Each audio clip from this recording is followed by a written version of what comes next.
Yeah, go for it. Do you want it into? Yeah. Go on then. Hello, everybody. We're back. Week 2, or should we say episode? Episode 2. Episode 2. And Kate, welcome to my humble abode. I know, this is the first time I've ever been to Lucy's house. Welcome. There's cushions everywhere. There's cushions everywhere. I just love a bit. And it's all like calming colours. Calming colours. I need calming colours because as of when this was filmed, I got back from Leeds yesterday. And I think we got in at 12 o'clock at night. And then we were, obviously body clocks wake up at 6 o'clock in the morning. And I was just like, we got here and the mics weren't connecting. And I was like, Lucy, I'm going to lose the head in a minute. She was going to lose I her was going to lose the head. I said, I need 8 hours a night. I was going to offer to go upstairs and get in my bed and just have 40 winks. Kind of trying to avoid me. Just to re-energise your batteries and get your... I don't know, can you nap? You're a serial napper. I'm a napper. I like a nap. Even if it's 20 minutes. Just like a... It just rejigs my brain. Can you actually would you go to bed or would you have a little nap on the snooze on the sofa? I can do either. I just love having a little snooze. And would you be able to just get into bed and just drop off? Depends. Sometimes. Yesterday, even if you had do you drink? I don't really drink much caffeine. She says that, but she's been drinking caffeine recently. So who was it? Rowan gave Lucy this ABE energy drink, pre-workout, and she's like, Lucy comes to PT on Wednesday morning and she's like, okay, at 5 o'clock in the morning I fell asleep at 3. She said, I'm not going to be there this morning, I'm absolutely dying. And I was like, and then I put 2 and 2 together and I knew they were drinking these energy drinks at 5 o'clock and I was like, you don't have caffeine, do you? No. She was like, no. And I was like, you need to stop that. Yeah. So I went caffeine cold turkey when I dieted, probably about 2 years ago, went cold turkey, stopped having it. Not I've stopped smoking, so you shouldn't smoke. But as in, I was getting really severe energy crashes. Yeah. But I then started dieting. When I started dieting in March, I was reliant upon caffeine to kind of fill me up when I wasn't able to eat. Yeah. And since then I've been back to crashing again. I turned up here and I was like, I've already had a cortado coffee, which is like a double espresso, and I've had a monster. Double whopper dopper. Yeah, and I love it. I love drinking coffee, but I like to be on an even keel all day. And I find that when you have caffeine, and this is all linked to our conversation that we're going to go on to today, I find that you dip up and down, up and down. So I was crashing in the car because my cortado had run out. Really? Yeah, so now I'll probably be all right until about 3, 4 o'clock. Yeah. And then I'll crash again. I was speaking to Derek about it. I said, when we go to Thailand, I'm going to go cold turkey, apart from if we go coffee shops. Yeah, coffee shops are a bit of a nice treat, aren't they? You've got to love a nice coffee, proper coffee. Yeah. In Thailand, the coffee is not all that in the hotel. It's really? It's bad. It's like it's come out of a little packet and it's granulated. I might have to put some of my Flow coffees. I gave you one of those. Yet. I need to try that. The aptogenic mushroom ones. I like the Flow one. It's really good. It's got the lion's mane in it, and it's just like a more even kind of. Would you do mushrooms in Thailand? Oh my God, I don't know. I've never done mushrooms before. Not done mushrooms. No, I've had a few bad experiences on mushrooms. I've had some good experiences, but I've also had some bad experiences. I'm a bit of as I've got older, I'm a bit of I'm too scared.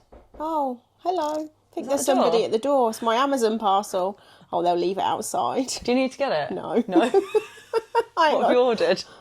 Don't tell us. We don't want to know. Yeah. Can't tell you. No, I can. Anyway, we've digressed from nana naps and caffeine, which is actually really relevant for today's episode. Today's episode, I wanted to talk about the female hormones.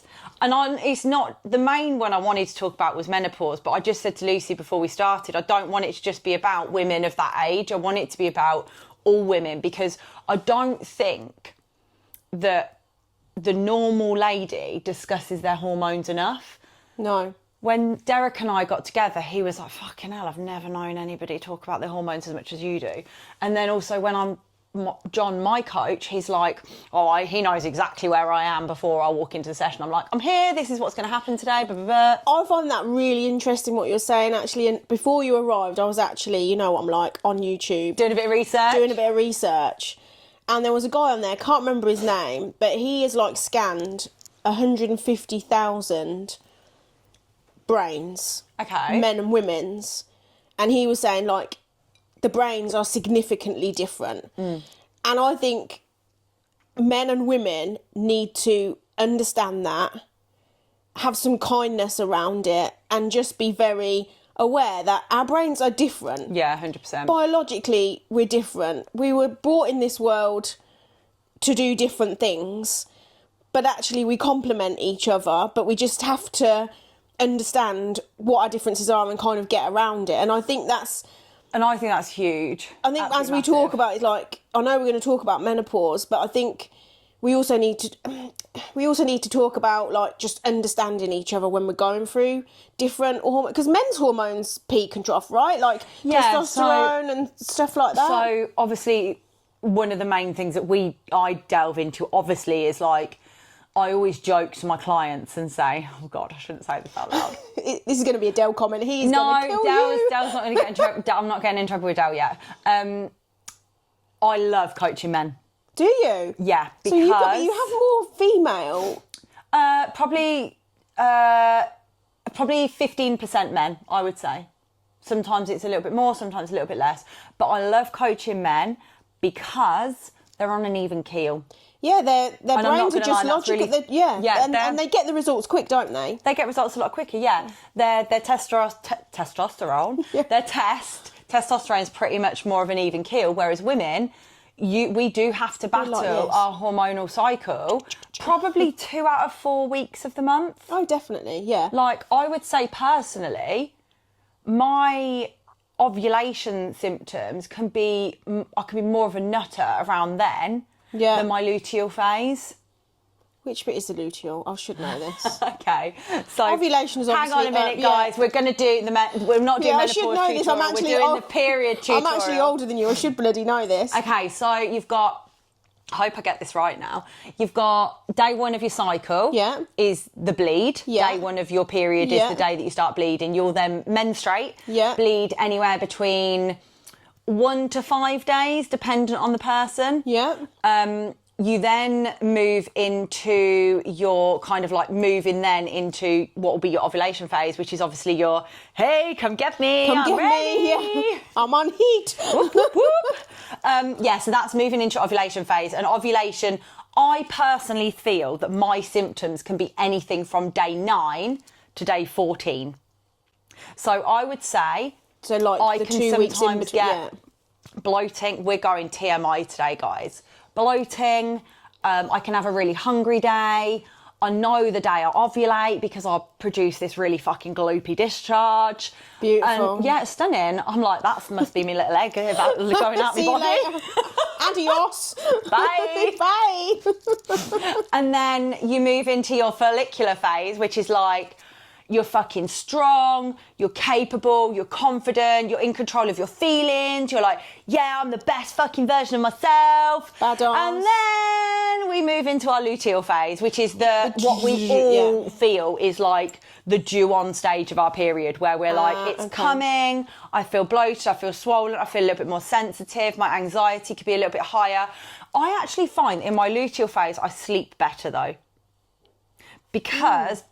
what happens with the different hormones. So if you imagine day 1 of your period as the hangover. Yeah. Because the hormones that were so high in your ovulation now have coming down, themselves down. And then as you have day 1 of your period, I actually would say day 2, day 3 is often when I PB. Interesting. You're very interesting. How does that work though? So don't know, but because I always you do. and I have had this conversation before when I've come to PT.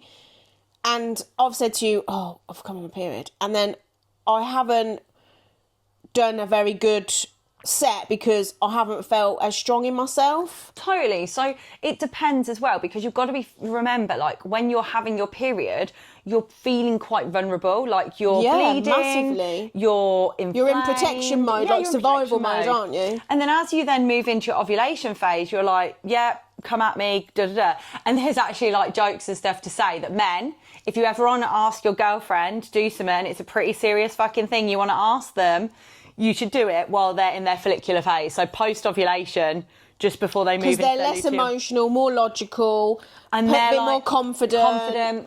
Yeah, definitely. So, but then it also depends how we're feeling as well socially, because you would argue that actually we could be more social in this period of time, whereas actually we want to be a little bit more insular as we're moving into our cycle, because we all know we might get a bit more snappy, so on and so forth. But So basically, Dale only comes near you for 1 week of the whole month. no, Del does not. Del's on it every day. Dale's like this on his calendar, right? What day is it? What day? But Can I I think approach her today? I think it's healthy to have an awareness, because, like, so if I'm talking about myself personally, we're different. Yeah. You're actually more sensitive around your period, whereas actually I fucking show up on my period.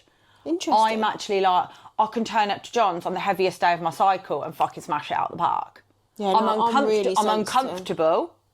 Like, I've got cramps, but I will smash it out the park. But this is a really interesting point as well. Since I've been drinking less, focusing on my nutrition more, eating a lot more fat, so I actually have more, I prefer a higher fat diet than carbs, and that's not because carbs are bad, it's just because I prefer a higher fat diet. So now I'm getting a lot more good fats in, my cycle PMT symptoms are a lot less, because it's those fats that help your hormonal health. Yeah, of course. So, but then when I come into my ovulation phase, I'll do some right weird stuff. I'm an absolute nutter. Like, Do I dare ask? no, it's not that bad. I drop a lot when I'm due on. I drop things all the time. You become a bit clumsy.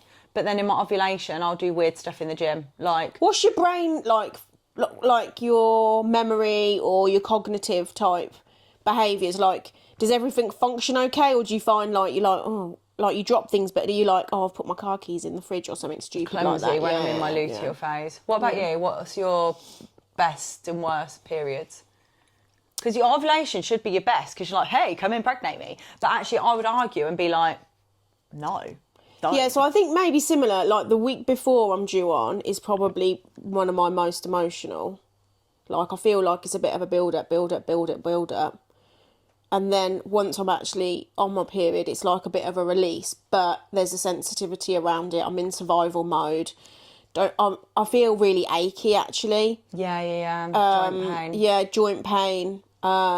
Sometimes a bit fluey sometimes, actually. Like, yeah, you actually said that this week. You felt like you were coming down with just something. like a bit like poorly-ish.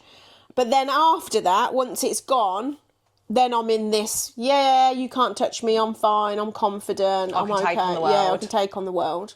It's interesting, but everybody's different. Like, and I always say, you believe the story you tell yourself. So if you turn around and say, like, oh, this is going to happen at this point in my cycle, or that's going to happen at this point in my cycle, it probably fucking is. Yeah, because you're almost willing it to, because you've told yourself in your brain, this is going to happen. It's like that. You've got to get that mind over matter thing, haven't you? And I think we all need to learn that. Like, if you tell yourself, I'm this, I'm that, you literally do believe it. It's the manifestation. Yeah. But also, you said about performance around hormones. Yeah. I can't control when I'm going to be in my luteal phase, when I'm going to compete. No, so then you be able to. Then So you have to be tell able myself. to. It's like that intuition, isn't it? I think that's the really important thing. Is, I know we've spoken about this before, like how you struggle to sit and just be within yourself. But I think it's really important for females to do that, to be able to actually feel their bodies. What's going on? How am I feeling? Why am I feeling like this? Oh, okay. I need to just take some time for myself today. I can't show up for people because actually I need to look after myself. Like, I think that's really important. Like, rather than telling yourself something, feel it and think, okay. Yeah, be like dialed into that emotion. Yeah, definitely. Like, I've shown up to comps before and been on the worst day of my cycle, and it's like, you know it's happening, but you have to just be like, okay, well, I've just rested for 3 days, I've deloaded, so I should be my strongest self, because of all of the other variables of the evidence that I've built up to prove to myself that I should show up at my best. Yeah. And also, I think if you do... Do you put pressure on yourself? You know I put loads of pressure on myself. I know. It's fucking stacked up to the ceiling. I might be overflowing this cup. Yeah, my It's like cup, a pressure my cooker. cup is overflowing. Literally. Yeah, but again, it comes down to what you believe. Yeah. Like, your body can do whatever your mind tells it you're going to do. So if you turn up to the gym and you turn up to that training session and you're like, this is going to be really hard today, I'm feeling really flat, I'm really, really low energy, Or you turn up to that training session and go, do you know what? I'm just going to do my fucking best today. I'm going to show up, I'm going to enjoy myself, and I'm going to throw all I can at it. And I know I'm going to feel better afterwards. Yeah. Is whatever you believe. Don't they say, and maybe you can correct me here, again, it's probably something I've seen, but don't they say, like, the brain is, like, the biggest muscle? Yeah. And so you have to train it to think a lot more differently than what you've made it think over these years. Like, I can't do that. That's too heavy. I do that all the time at PT with you. You're like, come on, Luce. I'm like, I can't do it. I can't do it. I can't do it. But I actually have to train my brain and say, yeah, you can do it. This is going to be hard, heavy, but I can do it. I can do it. I've earned the right to lift it. Kate wouldn't have loaded it on the bar if I couldn't do it. If she didn't think I could do it. That's what I always say. But then you also have to remember, you know, those really freak, crazy things that happen, like person moved a car off of a person. Like, that happened because somebody was going to die and their brain was like, fight or flight, you've got to do this now. Yeah. So it's a freak accident. No, that was the brain. It was not an accident. That was a muscle that was trained. Yeah, and I guess that's like, okay, so this is a really, really interesting one. So the reason that I wanted was two selfish reasons I wanted to do hormones today. Number one, because we're hosting a menopause-free webinar. Oh, cool. I know. When is that? On the 10th of September. So we did a Zoom live, didn't we, in April? Do you remember? And it was fucking epic. And we had like 50 women who joined. We had a few of our guys jump on. It was all about lifting with confidence and it was absolutely brilliant. And I feel that at the minute, there is more and more people coming into my world who are menopausal. And I feel that it's a duty of care to be able to support those women. Like, who the fuck am I at 34 to be talking about the menopause? But actually, when my clients and the people I'm working with are going through that, it's my responsibility to make sure I can support them and improve their life. Yeah, so you need to make sure you're educated and understand it. One, for you, because at some point in your life, you're going to go through it. But also for your clients who are going through it now and you can support them. And I assume, I mean, please educate me, but I assume you have to think about maybe their nutrition a little bit different, you know, how they actually show up at the gym and the exercises they do. Is it slightly different? Do you see things like their inflammation's higher as an example, or their exhaustion is different? So then you're like, oh, I might have to tweak that. As a woman, I fucking love talking about hormones. I love it. I love talking about it. I love being able to be open and honest with my clients, going into the too much detail, sharing the fucking dirty stuff that nobody wants to talk about. Because unfortunately, there are so many of us who are ashamed to talk about it, but actually it's totally fucking normal. We all go through it. And exactly what you've said there, I would be a terrible coach if I'm working with, like, opposite end of the scale. Like, I'm pre and postnatal qualified because I have to be, because that's the type of woman I'm going to be working with. Any sort of woman who's going through a different stage in their life, you need to be able to help and support that lady. And exactly like you've just said, there's so many different things to talk about. And I really wanted to have this conversation with Lucy because you're going through it. I'm going through it. And actually, it's really interesting to be able to talk about it. Like, menopause, your body isn't broken. No. Your body isn't not capable of losing body fat. Your body isn't not capable of building muscle. You just need to know how to approach it differently to get the same result. Yeah. Because so many women come to us and they're like, I can't lose body fat, I can't build muscle, I'm storing fat around my waist. Why? It's not working. I'm in menopause, I can't do it. But that's bullshit. You can do it, you just need to know how. Yeah. And I think you touched on a point a minute ago about being able to talk about it. And it was such a, I don't know, like, maybe it's just part of, you know, evolution and where we are, and just that we are more open and we do discuss things. But I don't know about you, but when I was like 14, 15 and just started my period, like, your mum kind of told you snippets of it, but that's about it. Go on, off you go. There's your pads, just go and figure it out, sort of thing. And I've never had a conversation with my mum about it. Like, really? How did you deal with it? Like, tell me your experiences. Just because it's just, you know, just what, you know, like, it's just how it is within that family dynamic. You just don't. But I think having this kind of outlet to be able to talk about it, and more women being able to share their stories, I think is really, really powerful because, I don't know, like, people think, oh, perimenopause, menopause, oh, she's moody, she's this. But it's actually a shedding of a skin and a new lease of life. It's a new chapter. And of we your life. as women have to embrace this because, and even if you're in a partnership, you're married, whatever that looks like, I think you have to embrace it as a togetherness because you're about to embark on this whole new adventure. Yeah. Have you did read Davina I read some of McCall's Davina's, yeah, it's really good. So I read it maybe about 2 years ago. I don't know if it's been out 3 years, but it was definitely 2 years ago, based on a client who was going through the menopause, reading it. Some of it was a bit heavy. The stories were a bit like, oh God. But I think the premise of the book was like, give it to your friend, give it to your husband, give it to your partner, get them to understand, because it allows you to then delve into those areas that you might not necessarily understand, or realise that what you're going through as a more mature woman is normal. Yeah. Because, like, I'll talk about the retreat. Yeah. Oh, God. When we got on the retreat, how many we had? Between 12 and 15 of us there at one time. And 80%? 80% of the conversation was around the menopause. Yeah. Because it was a place where all of these women could come together and feel safe speaking about it. Yeah, and that's really important. Really powerful. But actually, sharing stories, what works for you might not work for you. Like, you've got some women who are like, yes, fucking give me the HRT. Yeah. But then you've got some women who are like, no, I really want to do it holistically. I want to focus on nutrition, training, supplementation to actually support myself in a different way. And both are right. Yeah. Whatever works wrong. for you, you have to do what feels best for you. So would you share your experiences? Yeah, I tried to do like a holistic approach, and actually, I don't know, like even 5 years ago, I made the conscious decision that actually I knew I was going to get to where I am now, but I wanted to know and feel my body. So I actually took myself off of all the medication I was on. Like, what medication were you on? I was on some high blood pressure tablets, and I took myself off those, and that was through diet and fitness. And then I was on like the contraceptive pill. Decided to come off that. Just wanted to know what my body was doing.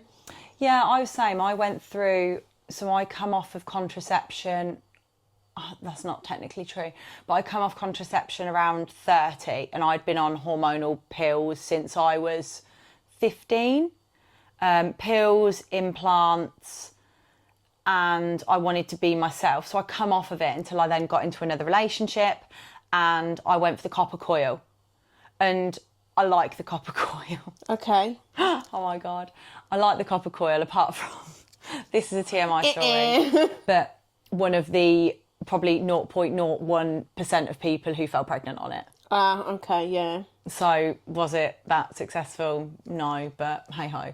But I like it because the fact that it's not putting fake hormones into my body, so I am who I am. But equally, one of the conditions with the copper coil is you get a heavier period. Oh, so I'll have one day where I'm really light, one day where I'm really heavy, and then one day where it's much of an usher. So I literally have like 2 to 3 day cycle. Yeah. But I know that on myself. Yeah. How did you feel when you come off of all the medication? Good. Really good. Like, I was fine for ages. I did have to have... I had to have an operation, my gallbladder out, but that obviously is a bit of a side note. But then during the time before I had that operation, I actually had 2 really heavy periods, but I'm talking like 2 to 3 weeks was the first one, really heavy. Like, I had to have tablets to stop the bleeding. And then about 2 months later, it all happened again. And it was just like I couldn't go to work. What did they say with the reason that was? If perimenopause. They did say that was menopause. They said, yeah, so I had blood tests and stuff, but then my blood levels were not showing that I was changing. So that was April of last year. I think that's really common though. So many women that I speak to go to the doctors, they do the classic blood test and they're like, no, you're not showing. And it's like, hang on a minute, my fucking periods are doing all these strange things. I'm not sleeping at night. I'm sweating everywhere. Yeah. And you're like, that can't be the only indication. Yeah, I've been to the doctors 3 times and had blood tests 3 times. that have showed that the hormones have not really changed that much. And the fourth time I went there and I basically just said to them, you either need to treat me for this or I've got a serious mental health issue because I'm going stir crazy. And that, I think, is the biggest thing. I just wanted help, Kate. I think I said to you, Yeah. I just want someone to help me. Please help me. I was It's a desperate. misdiagnosis where you go to the doctors as a lady who's going through perimenopause and you get diagnosed with depression, anxiety, when actually you're just going through the perimenopause. Yeah. And just because your hormone levels aren't showing it, it doesn't mean that your body isn't not going through that change. No, and I think it might have been even in Davina's podcast I was listening to. She talks about the blood tests and they're, you know, this is the NHS. They've got certain criteria to meet, but not everybody's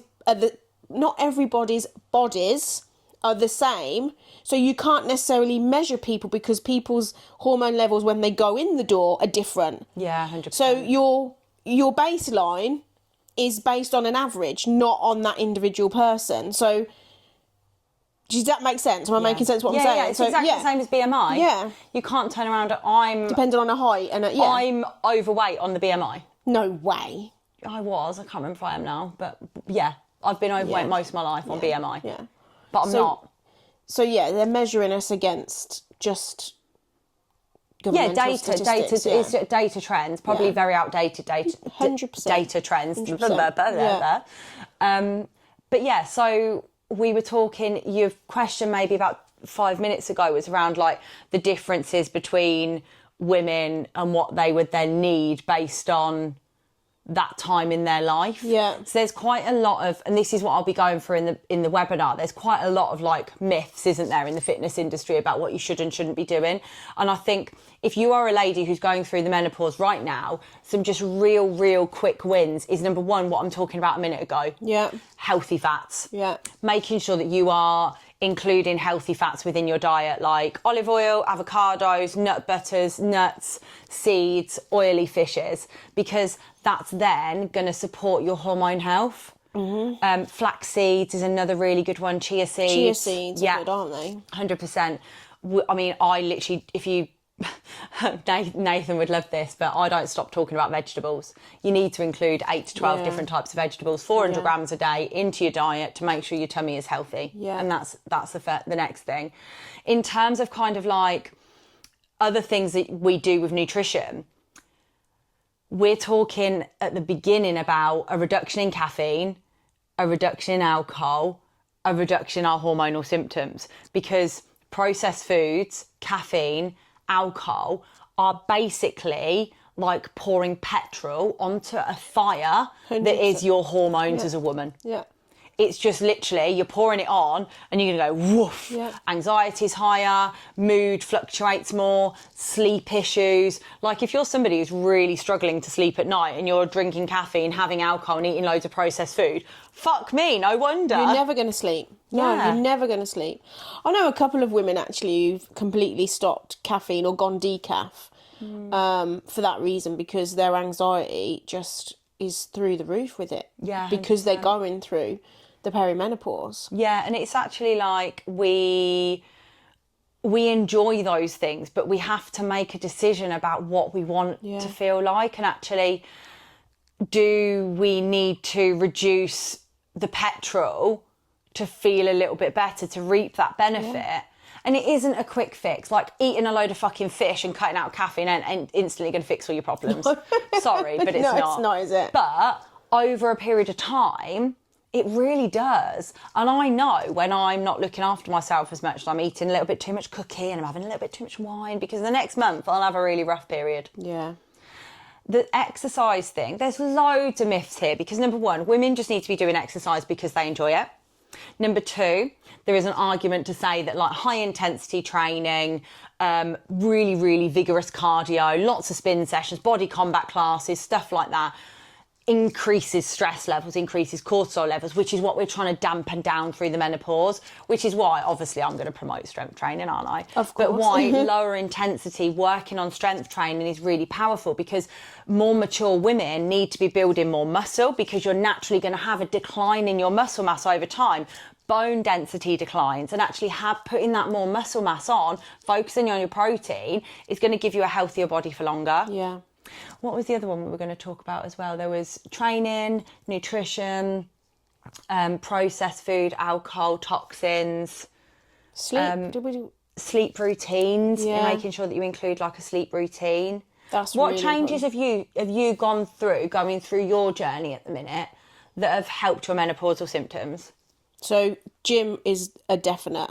Like, have That's to go for to the mental gym. health as well, isn't Yeah. it? So I think for me, like, just getting out, being with people, feeling normal just by being around others and doing the same thing, but it makes you feel stronger. And I do notice, like, I know, like, as you're going through this, there's, you know, osteoarthritis, you know, just all of those things that just naturally happen as you get older and you go through perimenopause and menopause.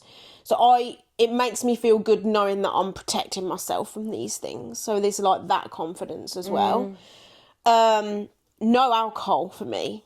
Like, I think I stopped drinking round about 2-3 years ago. And I say stop, I will have a glass of wine with dinner when I go out now and again. But I wouldn't say I'm a drinker now. I did it all in my teens, but then I got to a point where I was just feeling really rubbish. And actually, the alcohol did not like me anymore. You said you had like real inflammation problems. Inflammation, sneezing, like it was like I was Sneezing. having an allergic reaction to it. My body was Yeah. like, Lucy, you really can't deal with alcohol anymore. And actually, you know, when you're younger, you kind of go out, you have alcohol, and it's like it boosts your confidence, and that's why you have it, because you can go out. You feel alcohol now reduces my confidence because it actually elevates my anxieties more. Yeah, because it's a toxin and it brings your heart rate up. So what's then gonna... Yeah, it makes me hot, it makes me flushed. So now I just don't have it, and actually I can go out, have a Pepsi Max or a Diet Coke or whatever, water, and I can dance and sing nice and have a time. nice time without it. Yeah. Wake up in the morning feeling fresh as a daisy. And that's a biggie for me with the whole alcohol thing, is I want to be feeling 100% Kate all of the time. That's another. I don't like feeling out of control now, Yeah. and that's don't kind of a ever- bit. One of my things is, I know I always say I like a drink, but you will never ever see me do a shot or do something like that, because I don't want to drink to get drunk. No. I want to drink because I enjoy the drink. Yeah. I always talk about wine, but I enjoy a glass of wine. You've become a bit of a wine connoisseur, haven't you? Like, ooh, I love a nice you're bottle like, of wine. oh, that wine will go with that meat, or Yeah, that wine will literally. go with that fish. I'm like analysing the menu. Yeah. Yeah. But yeah, that is. But then drink less so now. Like we used to go do like 2 or 3 bottles over the weekend, and now it's like 1 bottle For the over week- dinner for yeah, the weekend. Yeah, yeah. 1 bottle. But yeah, because it's a biggie. It's a toxin in the body. It is. I And love actually- it. Don't get me wrong, I do love a drink, Yeah. but like I'm constantly talking about it. Like, my habits are changing very slowly, and I can't preach to other people what they want to do. You can only educate. So yeah, I like a glass of wine, but I also am going to tell you that it's actually a toxin in your body. It's not the best thing Well, for it yourself. is. I mean, alcohol is worse than taking cocaine on a level, right? Like, you can go into rehab for drug abuse. When an alcoholic goes into rehab, it's very dangerous because you remove it all out of their system, and their system shuts down. It's quite interesting, like, when you really look into the differences between, and don't get me wrong, I'm no professional here, Yeah, just but putting a little somebody's bit. taxing that heavily and making a lot of money on it. Yeah. Anyway, let's not get into politics. Yes. Jesus Oh my God, I could really go. Yeah, it's mad. Yeah. It's sad, actually. Yeah, really sad. Sad. So I think menopausal women, we've spoken about processed food, we've spoken about alcohol, we've spoken about caffeine. I think the other thing as well is you need to be getting outside. Oh, yeah, You need to be 100%. getting outside for daily movement, daily activity. Like, I always talk about this story of my nan. So my nan has always had dogs, Labradors. Has she? Yeah. Bless her. And they lost their dog maybe like last year, 18 months ago. So they weren't going out for that daily, because they didn't have to go out for that daily walk every single day. And then since then, she's picked up loads of little niggles with her feet, loads of little injuries, loads of little... And it ages you. Yeah, it does. And actually, when I'm stroking your cushion, It's nice, isn't it? when you're active, Pink and furry cushion. pink furry cushion for our menopause and hormone chat. Yeah, it's a bit of a... When you're a menopausal woman, you need to be looking after yourself, like you said, from a self-care point of view, but also like daylight, getting your movement in, releases endorphins, releases serotonin, releases dopamine, makes you feel better. So on those days when you are literally like, oh, I can't leave the house today, my anxiety is really bad, I had really bad night sweats last night, I didn't sleep enough, just get out for a walk. Get yourself a bit of peace, get yourself a bit of space, and you'll feel so much better for it. It does. If I'm having days where I'm like, oh, I really don't want to do anything, I literally like have to drag myself out. But you've had a real shift with your movement recently. I have, yeah. I mean, I just love it now. Like, I had to literally force her to do her steps. get out of the I'm door. like, she's bought this fucking walking pad. Yeah, it's and I'm over like, there, get look. yourself out walking. Like, go out. No, the walking pad I think will be good for the winter. 100%. But I just love... I've got like a little route I go on every day, most days. So I really enjoy that. And it's uplifting. You're getting a bit of sunshine. I think when I went to the doctor, like I said, she went to the doctors for that fourth time and they did blood tests again. And she did say vitamin D, which we should all be taking anyway. But I was like, oh, there you go. That's another excuse to get out and go walking. Yeah, totally. Anything else that you would add from like a tip point of view around like menopause hormones as somebody who is going through it? Sleep. Like, Those nana naps. just sleep. I don't know, like, it depends what your sleep's like, but I mean, some days I was like 4 hours trying to work, just do normal stuff. It was just a killer. And as I went to the doctors, like, and I said to her, I'm not sleeping.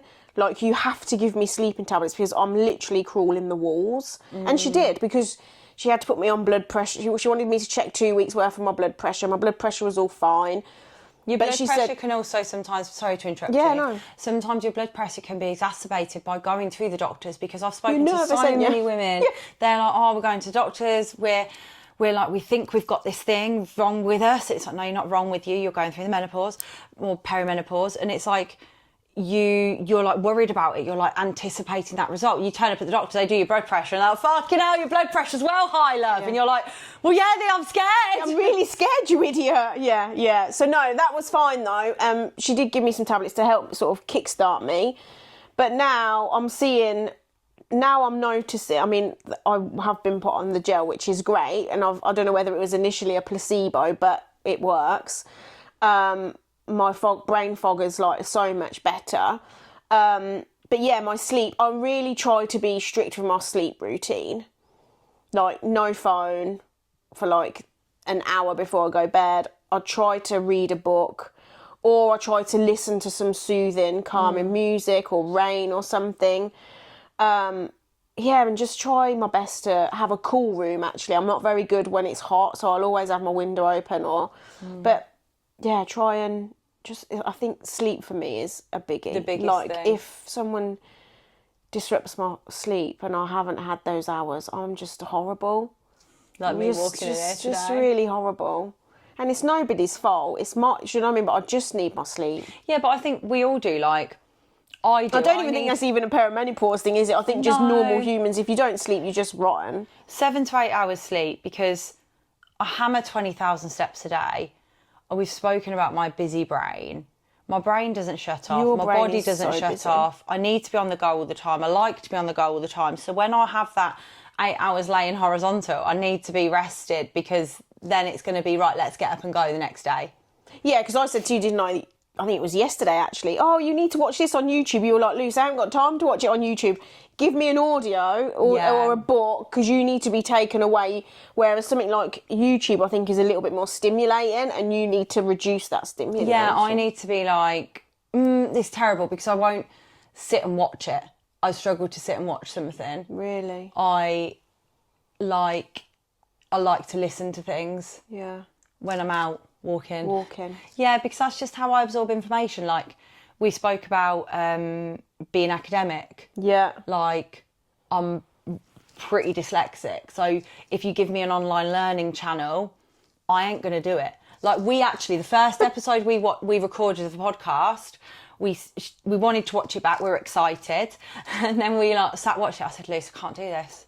It was too much, so we went out in the garden, Can we go for a walk, and I'll give you an AirPod, and we had an AirPod each, and we went out and listened to it, and we were able to, I can listen, I can be present, we were talking about it as we were walking, and that's exactly the same as this, like, and the same with actually, I read a book last week in a whole week. Good for you. I know, it was brilliant, it was really good. Is this the book you were telling me about? It's a... The really bit of a dark one? I'm literally just downloading another book. Hang on, I'm going to tell you who the author is. I'm pretty sure it's something McFadden. I'm probably going to butcher her name. Audio. Frida McFadden. Okay, I don't know. I think she's the person who does the Housemaid. Yeah, so she did the Housemaid's Tale. Okay. The Housemaid. Oh, okay. It's really good. Housemaid's Tale. And then I've done like the Housemaid's Secret, Housemaid's Watching You. And Derek bought one of her books for holiday. And I was like, right, before I buy another book, I'm just going to read this. The Locked Door, it was called. It was just a thriller. Yeah. It was pretty good though. I did it in a week. And I said to you on the way to Leeds, I was like, I couldn't get into a book, couldn't get into my podcast. So I was just like, didn't want to listen to it. I've just literally downloaded another one. But you listen to Mo Goodart, right? Some of it. About AI. Sorry, we're really digressing from the subject. Yeah, I wasn't enthused about it. I think because I kind of got my own opinions on AI. Go on, what's your opinion on AI? Oh, God, where should we start? Well, initially I'm like, oh, no, I'm not doing it. I'm really against it. Like, it's gonna stop me from thinking for myself. Now I'm embracing it, because I'm like, actually, if I can think something, put it in there and it will generate and save me time, like PowerPoint presentation, just random. Like, I know what content needs to go in, but I don't have the hour to actually put my 20 slides together. So I just put it in, it shoots it out. That's going to save me time. Yeah, I'm heavily leaning into it from a productivity point of view. Yeah. So, things that I can do to be more efficient, but also from a writing point of view. So I will write a caption for Instagram in the Kate language, which is basically I write captions as I speak. Yeah. So sometimes they don't always make sense. Yeah. They'll always have typos in them. They'll always have spelling mistakes. So I'll write my caption out and then I'll copy it into Claude and I'll go, can you spell check, grammar check this, and give me the hashtags. Yeah. And then it rewrites it out for me. And same with emails. Yeah. So like if you followed me for a long time, you'll probably notice that I'm going through like a bit of a change with how I'm writing captions, because it's allowing me to make more sense. Yeah. But also same as you, presentations. But I don't think I think people who are scared of it, I think it's maybe a lack of understanding that like your AI will never replace you.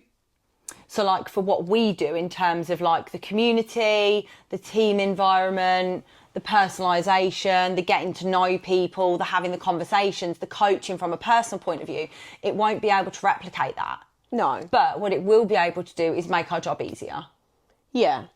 Yeah, no, definitely. I think, I don't know, like, I think people are scared of it. Yeah, but they should be, because it's scary. Like Mo Goodart, thank you.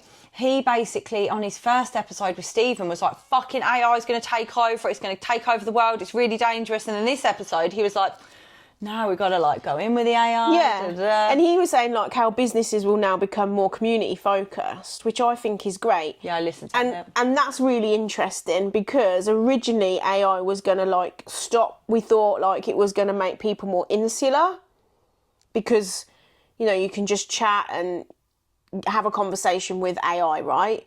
But actually now what it's going to do is force people to come together in these community environments. So I think it could have potentially it's going to have its going to place. have really damaging impacts as Yeah. well. Like I'm not deluded to that. Like the wrong person they were talking about the fact that it was like about status. Like people want status, don't they? So it's about who can get the best fucking thing out of the best fucking thing as quickly as possible to make the most money. Yeah.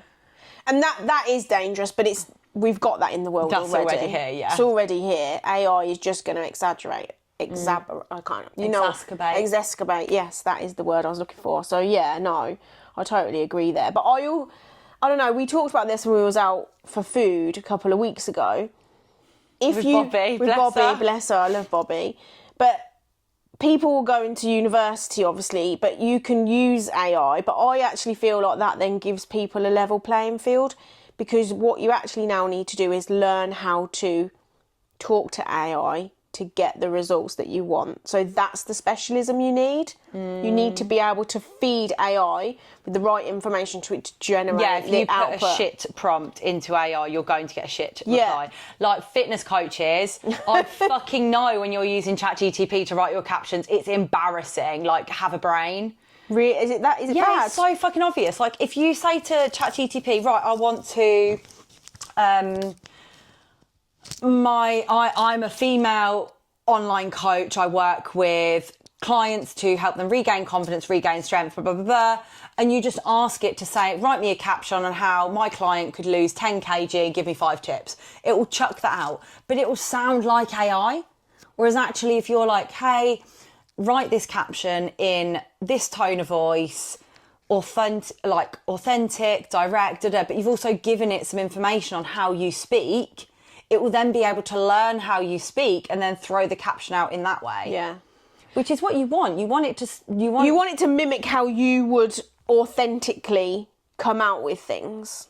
Yeah, and it's a scary place because there's a lot of people out there who are scared. They're like, so I speak to a lot of people in my DMs. Okay. And they're like, you will welcome a new follower to the page. And they won't reply to you because they're like, well, fucking every fucking other fitness coach has just messaged me as well. Which one of you is actually real? And then they think it's a bot. They think that somebody's just generated that first message and it's a bot. And which is logical. Which is what happens. Because equally, if you do want to welcome everybody to your page, you are going to possibly use that means to be able to welcome them. But then it's like, they then think that you're having the conversation with the bot still. And that's like, there is some people out there who are. Yeah. But it's like, I want to separate myself from that person. Like, I voice note a lot in my DMs because I'm like, I want people to know I'm there. It's me. Yeah. Hey. It's me, Kate. Once I've voice noted you once, I'm going to voice note you forever. Yeah, literally. Yeah. You're the queen voice noter. And if you'll ever get a message from me, it'll probably have typos in, so be warned. Voice notes. Do you have anything else you want to add on female hormones, menopause, anything like that? I think for me is, as you're going through the journey for perimenopause and menopause, it is your time to look after yourself and love yourself. Like, you've spent all these years probably pouring into your family, your children, your friends, your work colleagues, everything. And I think this is a really important time in your life, and we should embrace it, and we should take the time to really take care of ourselves and love ourselves. Like, it's a lot. Your body's going through a lot of changes. And you're not broken. You just need to know how to deal with it. That would be like my kind of shining light on it, really. Like, talk to people. It's okay. You're not going crazy. Your sleep will get better. Go and find someone to go for a walk with. Have a good chat. And open up. Don't shut yourself away. Yeah, definitely. Open up. Don't shut yourself away. And just know that this is you shedding a skin to a better, brighter, more confident person. Like, it's true. Yeah. And if you are a woman who is struggling with the menopause at the minute, join me on Wednesday, the 10th of September, where we will be deep diving into the menopause and giving you some more holistic ways that you can cope better with it. It's a totally free webinar. Let me do the fucking thing I love doing, which is empowering you with education. I'll put a link in the bio that you can join in. And if you're listening to this past the 10th of September and you have any questions, just drop me a DM. Thanks for listening. Thanks for listening. Menopause and AI. Bye. Woohoo!